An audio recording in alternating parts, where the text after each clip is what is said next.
नमस्कार व्यूअर्स। और आप सब लोग कैसे हैं? आशा करती हूँ आप सब लोग अच्छे होंगे, स्वस्थ होंगे और मेरा शिव पुराण का पाठ अवश्य देखते होंगे। तो सबसे पहले हम जान लेते हैं कि कल तक हमने कहाँ तक पढ़ा था। तो कल तक था कि नारद, तुम तो सदा निर्भय रहने वाले हो और विशेषतः शिव के भक्त हो, अतः तुमने भगवान शिव के स्थान पर जाकर उन्हें सर्वथा प्रसन्न देखा। फिर वहां से लौटकर तुम श्री विष्णु आदि सब देवताओं को भगवान शिव के स्थान पर लेकर गए। वहां पहुंचकर विष्णु आदि सब देवताओं ने देखा भक्त वत्सल भगवान शिव सुखपूर्वक प्रसन्न मुद्रा में बैठे हैं। अपने गणों से घिरे हुए शंभु तपस्वी का रूप धारण किए योग वट पर आसीन थे।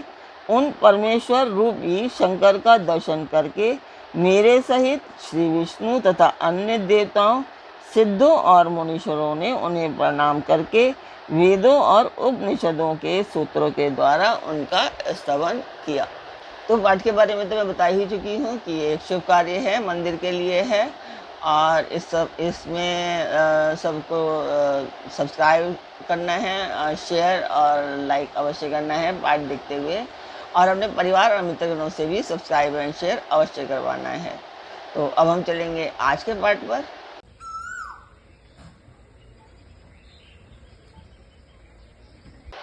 तो मंदिर की वीडियो आपने देखी, आपको मेरा पाठ कैसा लगा कमेंट बॉक्स में मुझे अवश्य बताएं। हम चलते हैं आज के पाठ पर। स्वागत करती हूँ मैं आप सभी का अपने इस कार्यक्रम शिव पुराण में। तो शिव पुराण में आज के पाठ में है कि देवताओं का भगवान शिव से पार्वती के साथ विवाह करने का अनुरोध, भगवान का विवाह के दोष बताकर अस्वीकार कर देना तथा उनके पुनः प्रार्थना करने पर स्वीकार कर लेना। तो ब्रह्मा जी कहते हैं कि नारद, देवताओं ने वहां पहुंचकर भगवान रुद्र को प्रणाम करके उनकी स्तुति की। तब नंदिकेश्वर ने भगवान शिव से उनकी दीन बंधुता एवं भक्त वत्सलता की प्रसन्नता करते हुए कहा, प्रभु, देवता और मुनि संकट में पड़कर आपकी शरण में आए हैं। सर्वेश्वर, आप उनका उद्धार करें। दयालु नंदी के इस प्रकार सूचित करने पर भगवान शंभु धीरे धीरे आँख खोलकर ध्यान से उपरत हुए, समाधि से विरक्त हो परम ज्ञानी परमात्मा एवं ईश्वर शंभु ने समस्त देवताओं से इस प्रकार कहा। शंभु बोले, श्री विष्णु और ब्रह्मा आदि देवेश्वरों, तुम सब लोग मेरे समीप कैसे आए? तुम अपने आने का जो भी कारण है वह शीघ्र बताओ। भगवान शंकर का यह वचन सुनकर सब देवता प्रसन्न हो कारण बताने के लिए भगवान विष्णु की ओर मुंह देखने लगे। तब शिव के महान भक्त और देवताओं के हितकारी श्री विष्णु मेरे बताए हुए देवताओं के महत्तर कार्य को सूचित करने लगे। उन्होंने कहा, शंभु, तारकासुर ने देवताओं को अत्यंत अद्भुत एवं महान कष्ट प्रदान किया है। यही बताने के लिए सब देवता यहाँ आए हैं। भगवान, आपके ओर से पुत्र से ही तारक दैत्य मारा जा सकेगा और किसी प्रकार से नहीं। मेरा यह कथन सर्वथा सत्य है। महादेव, इस प्रकार विचार करके आप कृपा करें। आपको नमस्कार है।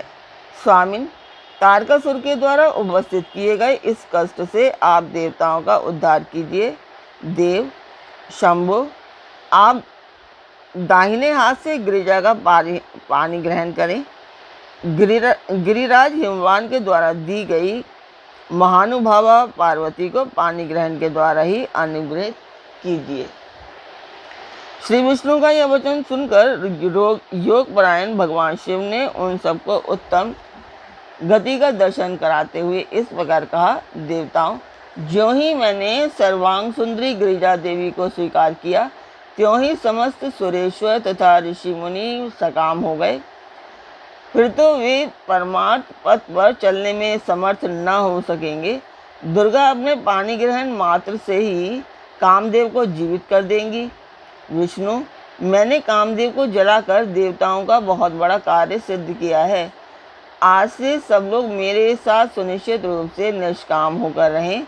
देवताओं, जैसे मैं हूँ उसी तरह तुम सब लोग पृथक पृथक रहकर कोई विशेष प्रयत्न किए बिना ही अत्यंत दुष्कर एवं उत्तम तपस्या कर सकोगे।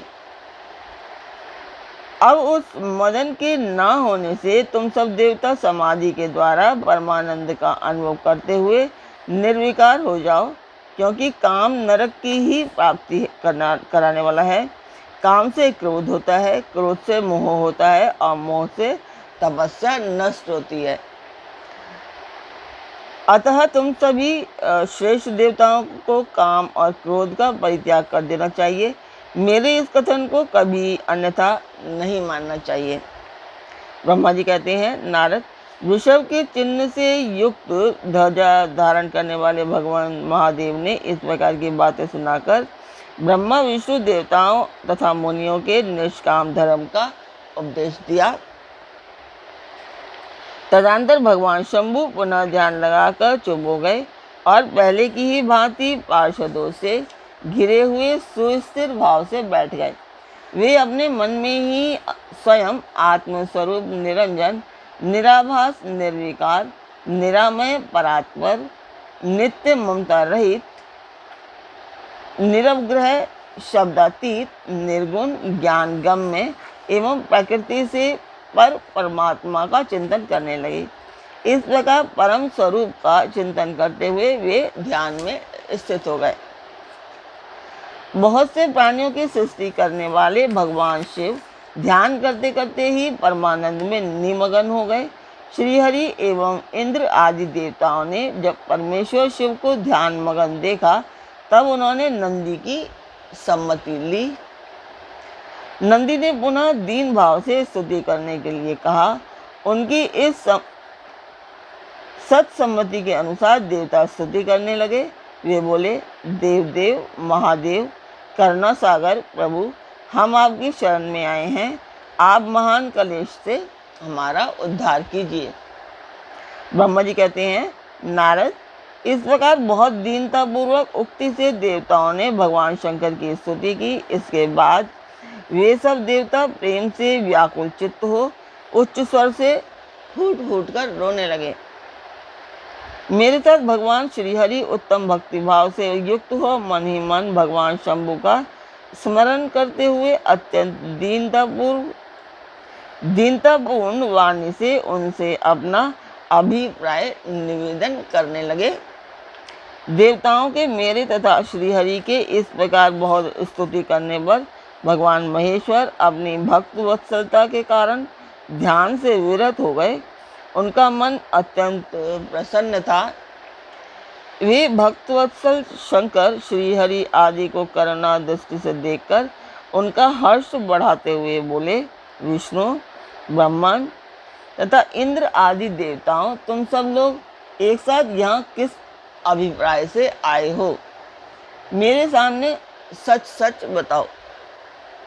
श्रीहरि ने कहा, महेश्वर, आप सर्वज्ञ हैं, सबके अंतर्यामी ईश्वर हैं। क्या आप हमारे मन की बात नहीं जानते? अवश्य जानते हैं।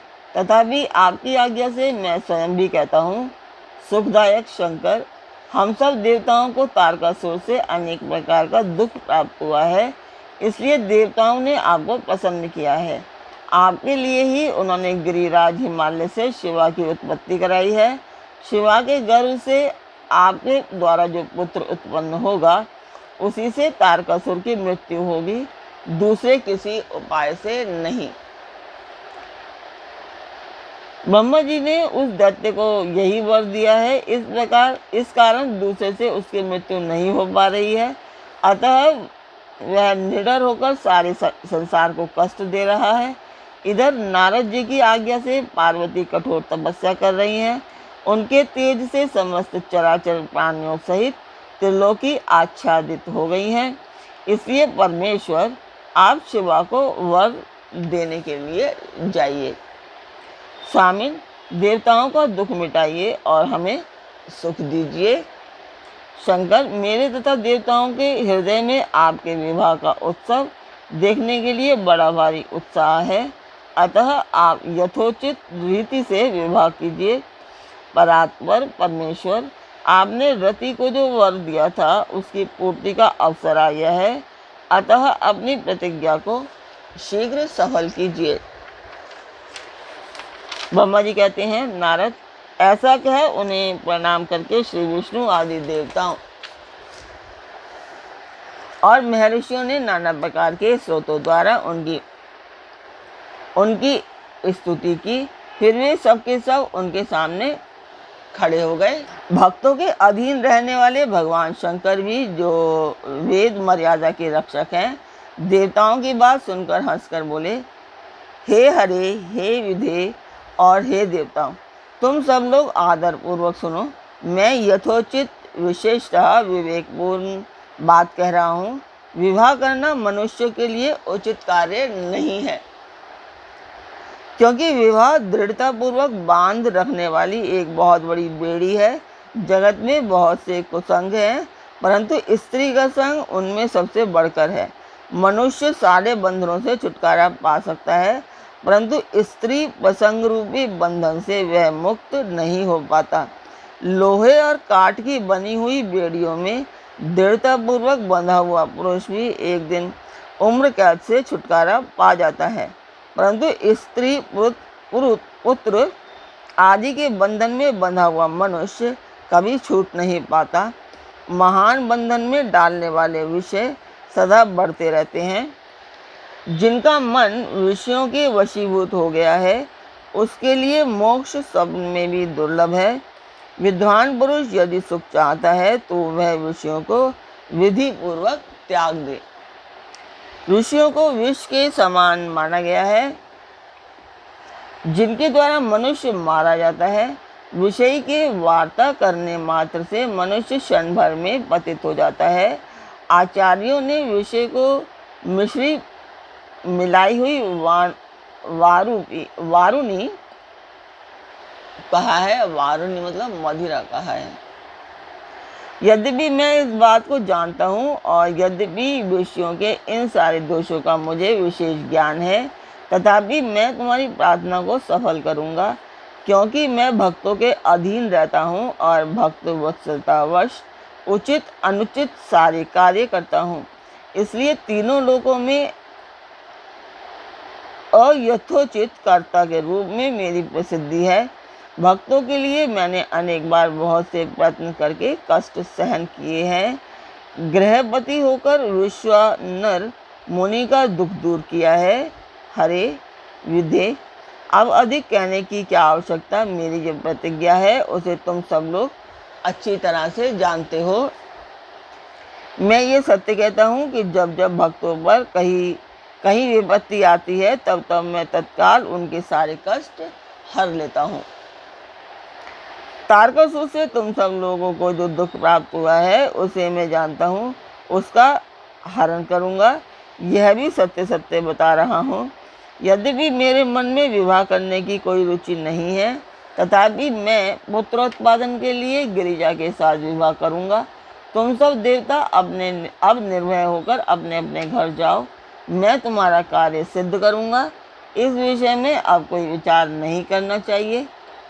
तो ब्रह्मा जी कहते हैं कि नारद, ऐसा कहकर भगवान शंकर मौन हो समाधि में स्थित हो गए और विष्णु आदि सभी देवता अपने अपने धाम को चले गए। तो आज का पार्ट यहीं तक। कल फिर मिलेंगे एक नए पार्ट में, एक नई उमंग, एक नई तरंग के साथ। तब तक के लिए आज्ञा दीजिए। ओम नमः शिवाय। जय माता की। आप सभी को नवरात्रि की हार्दिक हार्दिक अनेक अनेक शुभकामनाएं।